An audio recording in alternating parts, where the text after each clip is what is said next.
अब आपको इस पूरे मामले की पूरी टाइमलाइन हम बताते हैं, ये भी बताते हैं कि इस मामले में कौन कहां खड़ा है। 8 जनवरी 2019 को लोकसभा में गरीब सवर्णों को आरक्षण देने वाले संविधान संशोधन के पक्ष में 323 वोट और विपक्ष में 3 वोट डाले गए। कई सांसदों ने वोटिंग में हिस्सा ही नहीं लिया, लेकिन विरोध में सिर्फ 3 वोट डाले गए थे। डीएमके, लेफ्ट पार्टियों और आरजेडी जैसे दलों ने इसका विरोध किया था। इसके बाद 10 जनवरी को संविधान संशोधन का यह बिल राज्यसभा में पेश हुआ, जहां इसके पक्ष में 165 सांसदों ने और विरोध में 7 सांसदों ने वोट किया। जब यह बिल संसद के दोनों सदनों से पास हो गया तो इसके बाद 31 जनवरी 2019 को केंद्र सरकार के कार्मिक और प्रशिक्षण विभाग ने ईडब्ल्यूएस आरक्षण को लेकर एक नोटिफिकेशन जारी किया। यह भारत के संविधान में 103वां संशोधन था, जिसको चैलेंज किया गया था।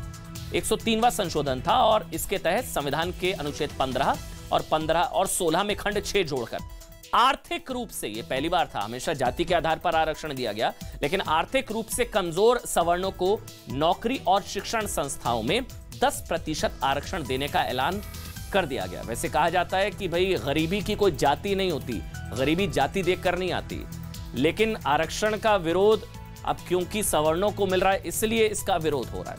गरीबों में जाति ढूंढी जा रही है।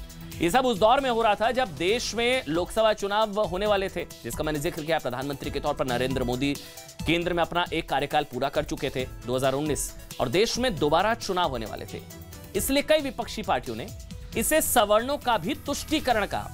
सवर्णों का तुष्टीकरण उस वक्त कहा गया था 2019 में, जब गरीब सवर्णों को आरक्षण का बिल लाया गया, लेकिन डीएमके इस मुद्दे को सुप्रीम कोर्ट ले गई।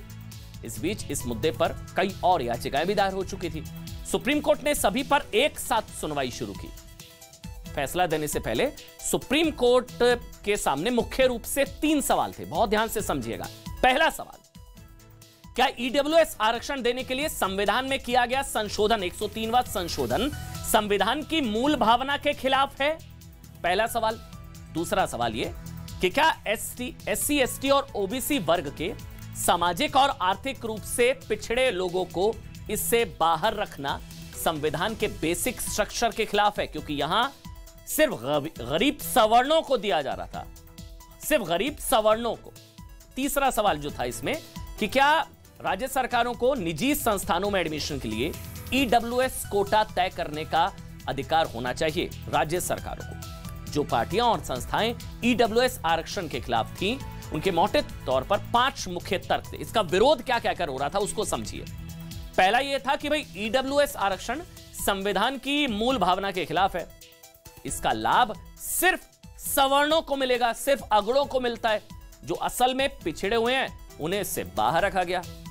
दूसरा तर्क विरोध में यह था कि भाई गरीब सवर्णों को आरक्षण की जरूरत ही नहीं है, उन्हें पैसा देकर भी उनकी हालत सुधारी जा सकती है, उनको पैसा दिया जा सकता है। इसके लिए किसानों को दी जाने वाली 6000 रुपए की किसान निधि का भी जिक्र किया गया। तीसरा, इसके विरोध में पिछड़े दलितों और आदिवासियों को ईडब्ल्यूएस आरक्षण से बाहर रखना, क्योंकि गरीब सिर्फ सवर्णों को दिया जा रहा था, बाहर रखना संविधान में दिए गए समानता के अधिकार का उल्लंघन है। चौथा, यह कहकर विरोध किया जा रहा था कि ईडब्ल्यूएस आरक्षण पाने की सीमा 8 लाख रुपए वार्षिक है, मतलब जिसकी 8 लाख रुपए तक की सालाना है वो इसमें इसका लाभ ले सकता है, यानी कि 66,000 रुपए महीना। भारत के ज्यादातर परिवारों की मासिक आय 25,000 रुपए है। इससे साबित होता है कि लाभ पाने वाले वर्ग की स्थिति दूसरे वर्ग से अच्छी है। और 5वां विरोध का बिंदु ये, और सबसे महत्वपूर्ण तर्क ये, कि ईडब्ल्यूएस आरक्षण 50% की जो कैपिंग है ना, उसको वायलेट कर रहा है। 50% आरक्षण की सीमा का उल्लंघन करता है, जिसे 1992 में सुप्रीम कोर्ट ने इंदिरा साहनी केस में स्थापित किया था। इस फैसले के मुताबिक आरक्षण की सीमा 50% से ज्यादा नहीं हो सकती। इन सभी तर्कों के विरोध में सरकार ने भी दलील दी और कहा कि सरकार ने कहीं भी 50% के आरक्षण के बैरियर को नहीं तोड़ा है। यह आरक्षण सामान्य वर्ग में आने वाले 50% लोगों के लिए है। ये पहले से आरक्षण पाने वाले, समझिएगा, ये पहले से आरक्षण पाने वाले 50% के ब्लॉक को डिस्टर्ब नहीं करता है। यहां हम एक ब्रेक ले रहे हैं। ब्रेक के बाद हम आपको बताएंगे कि जब जीएसटी के रूप में वन नेशन वन टैक्स हो सकता है, कश्मीर अनुच्छेद 370 हटाकर एक देश एक संविधान को सच किया जा सकता है, one nation one ration card हो सकता है, तो फिर वन नेशन वन रिजर्वेशन क्यों नहीं हो सकता? बात करेंगे इसकी छोटे से ब्रेक के बाद।